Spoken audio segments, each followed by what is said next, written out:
Okay guys, for today's vlog, tuturuan ko kayo kung paano magluto ng malambot at hindi makunat na adobong pusit.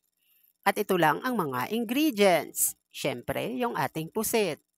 Nahugasan na at slice sa ganyang kalalaki. Then guys, yung ating sangkap na pang-adobo. Ayan guys, literal na pang-adobo na sangkap. Alam naman natin lahat kung ano ang ating mga gagamitin sa pang-aadobo.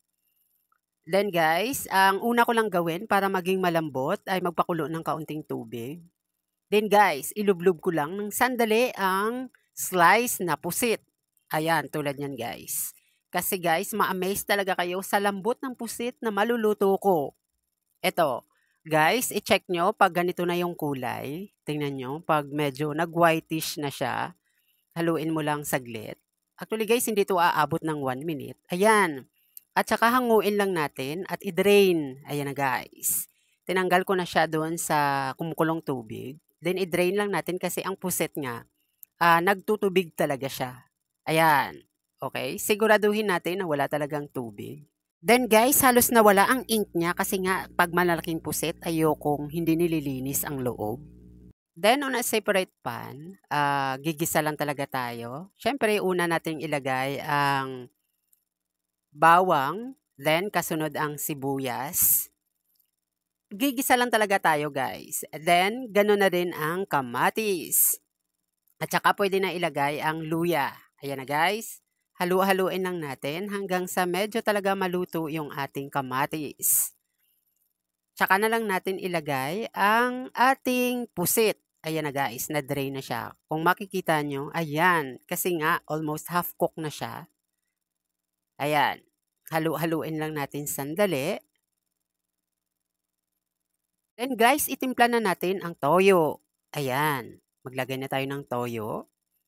Or guys, pwede kayong maglagay ng asin, kaunting asin. Or kung toyo na lang, pwede na din naman. Then guys, magbudbud lang ng kaunting suka. Dahil nga siya adobo, kailangan may suka. Then, ilagay na ang siling haba. Optional guys, kung ano ang siling gusto nyo. Then again, naglagay ako ng kaunting asukal para mabalanse ang lasa. Then, halu-haluin lang saglit. Ayan na guys.